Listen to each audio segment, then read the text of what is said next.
Сокольникова Валентина Николаевна, мать 4 детей, осталась вдовой. Получается, с мужем мы в браке были с 13-го года.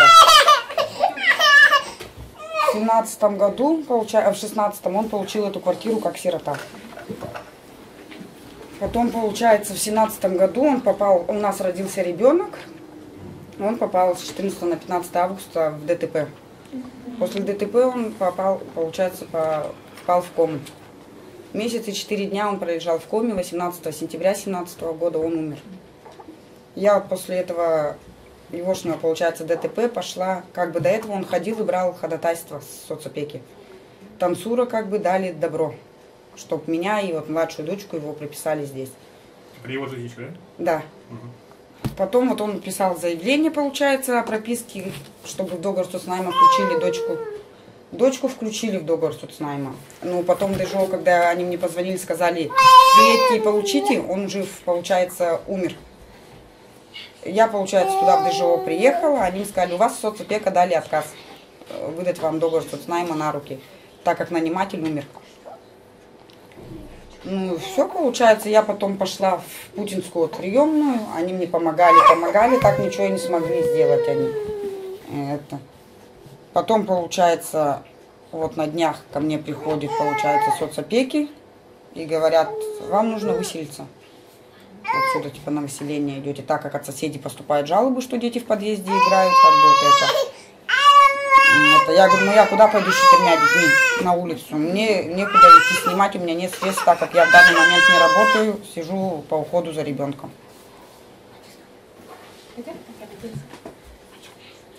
И это, ну, она мне дала, вот, говорит, напиши расписку, что в течение 3 месяцев ты подашь в суд.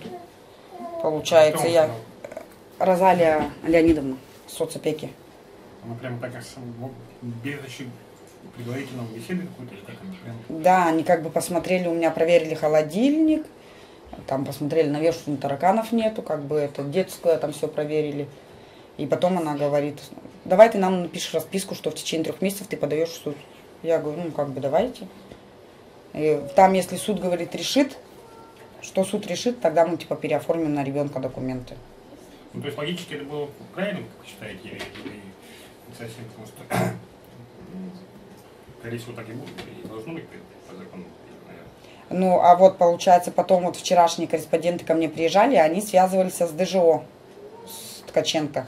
Ткаченко сказал, что по закону, я, так как договор соцнайма на 5 лет, я еще спокойно 3 года могу проживать в этой квартире. И выселить меня никто не имеет права, тем более соцопека. Как бы, что квартиры именно ДЖО выдавала сиротам, а не соцопека. И он вообще не знал, что меня выселяют отсюда. И говорит это, как бы, чтобы я, мол, 3 года буду здесь жить. А я говорю, а как 3 года, что за после 3 лет изменится? Идти мне некуда, родителей у меня тоже как бы нету. Это, я говорю, мало того, что ребенок отца не видел, говорю, хоть от отца какой-нибудь угол ей дайте. Это, ну вот, якобы они как думают. Потом он стал говорить, вот сегодня приезжали ко мне телевизионщики. Он им вообще сказал другое, что меня с кем-то перепутали, либо какие-то чиновники что-то там запутали, короче, вот так вот. Ну и все, и так как бы они мне отказ и дают, чтобы я выселялась. Я бы вам сказал, как смотрю, то, что мы приехали не просто так, потому что, как бы, от имени главы города работаем, да? Соответственно, поэтому со своей стороны, вот, и Маргарита Васильевна, я, Александр, да? Я могу гарантировать, да, или пообещать, что если мы ситуацию возьмем на контроль ваш, надеюсь, у вас все сложится. У вас какие-то есть пожелания или просьбы? Вам тоже стоит смысл озвучивать? Ну, просьба у меня единственная, как бы я здесь не прошу своей прописки, там прописать моих детей. Я прошу единственное, чтобы прописали здесь маленького ребенка. Потому что я ее не могу ни в садик поставить, ни вот этот республиканский капитал даже я не могу оформить, ни участок оформить, я ничто не могу без еешней прописки. Вот спасибо вот этой палаты Путинской, они вот мне помогли молочную смесь оформить, детские. Вот так вот. Вы сирота тоже, да? Ну, у меня статус сироты нету, но мать меня не воспитывала, как бы родителей я своих не знаю. Воспитывал дедушка. А дедушка умер, получается, и квартира как бы дедушкина по наследству осталась от дедушкиной младшей дочки. А местные, допустим, я сейчас как раз перед этим выездом, да, к вам обращался к вашему депутату Станиславу Сивцеву. Спасибо. Вы никогда не общались с ним? Ваш территориальный, получается, депутат, который тоже, в принципе, непосредственно вот, заниматься такими вещами, как вы. Ну, я попросил проехать с нами, он говорит, что в данное время занят, и поэтому ну, я попрошу его, чтобы он вас как бы, ну, тоже это его дело, не понимаю, непосредственно обязан, правильно? Станиславу Сивцеву. Ну, это депутатский, конечно, корпус депутатов мы не отвечаем, но ваша ситуация именно будет на контроле руководства, которое мы максимально, конечно, стараемся разобраться, но я здесь считаю, что здесь необходима, конечно, в первую очередь юридическая помощь.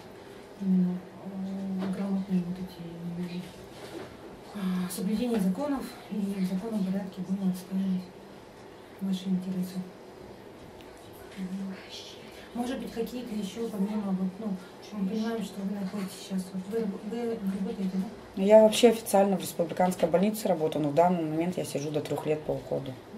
Ну так-то вообще до 1,5, а так как понимаю, что мне даже через 1,5 у нас садик только с 3 лет, и то дай бог, чтобы встать на очередь в этот садик. Только в 3 года смогу выйти на работу.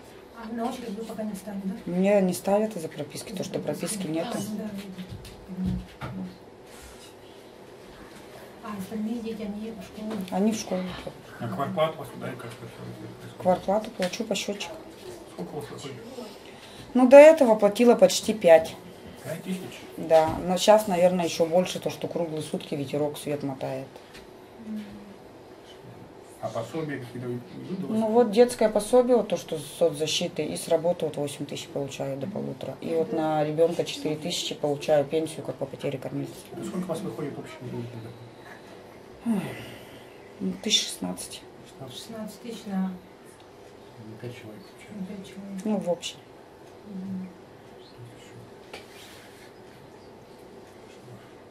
А так как вообще получается с продуктами? Ну, продукты, где тетя помогает, где мужа старший брат, где я с детских вот сразу как бы коробками, кулями все закупаю, чтобы было. Смеси там сразу по несколько пачек беру.